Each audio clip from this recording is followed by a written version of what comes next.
hello everyone मोर आन এটা mini blog লৈ আপোনালোক সকলোকে স্বাগতম জনাইছো আৰু আজি বনাব লৈছো দুপৰীয়া হাজৰ কাৰণে মাছ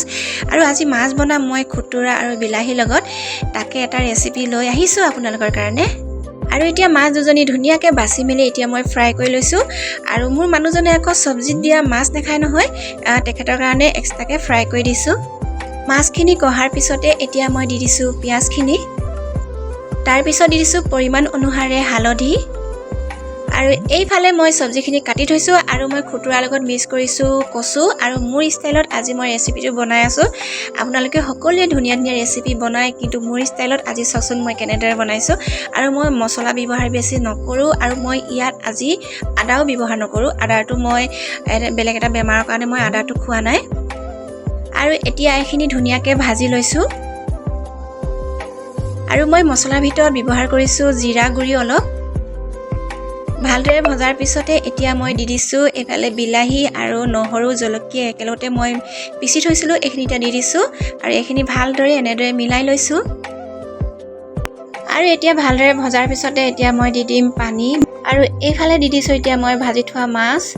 আৰু এতিয়া মই আহি গলো ফ্ৰিজৰ পৰা উলিয়াবৰ কাৰণে পছলা আৰু মই নিজে গছ এজোপা কাটি কিনি পছলা এনেদৰে ফ্ৰিজত থৈ দিছিলো মাজে মাজে খাম বুলি আৰু এইফালে দেখিছেনে প্ৰথমতে নিজকে ষ্টাইলটো দেখাই লৈছো তাৰ পাছত কাটি থোৱা পছলাখিনি গিলাস এটাই মিহি কৰিছো আৰু এনেদৰে মিহি কৰি ললে খাবৰ কাৰণে বহুত ভাল হয় আৰু এইফালে কেৰাহীটো দেখি আপোনালোকে লেতেৰা বুলি নেভাবিব কিন্তু দেই আৰু এইফালে তেল গৰম হৈ গল আৰু মই পিয়াজ খেৰি দি দিলো আৰু এতিয়া দি দিছো অলপ গোটা জিৰা আৰু এতিয়া মই কাটি থোৱা পছলাখিনি দি দিছো আৰু পছলা কোনে কোনে খাই ভাল পায় বাৰু মই কিন্তু খাই বহুত ভাল পাওঁ আৰু এতিয়া এইখিনি ধুনিয়াকে ভাজি লওঁ আৰু এইফালে আমাৰ পছলা ৰেডি হৈ গল এতিয়া ভাত খোৱাহে কথা বলক তেনে এটা ডাইৰেক্ট ডাইনিং টেবুললৈ যাওঁ আৰু এতিয়া আমাৰ থালিখন সজাই ললো এফালে ভাত লৈ লৈছো আৰু মাছ ফ্ৰাই লৈ লৈছো পছলা লৈ লৈছো আৰু এতিয়া মই লৈ লৈছো মাছ আৰু আজি মাছ কিহৰ লগত বনাইছিলো আপোনালোকে দেখিলেই খুতুৰা কচু আৰু বিলাহী দি বনাইছিলো আৰু আপোনালোকে ট্ৰাই কৰি চাব পাৰে বহুত ভাল লাগে খাবৰ কাৰণে আৰু মোৰ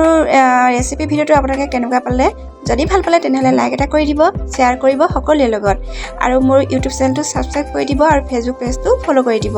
আৰু এইফালে মই টেষ্ট কৰি চাইছো আৰু বহুত টেষ্টি হৈছে খাবৰ কাৰণে তেনেহলে আকৌ লগ পাই আছো এটা ধুনীয়া ভিডিও সৈতে আপোনালোকক আজিলৈ বাই বাই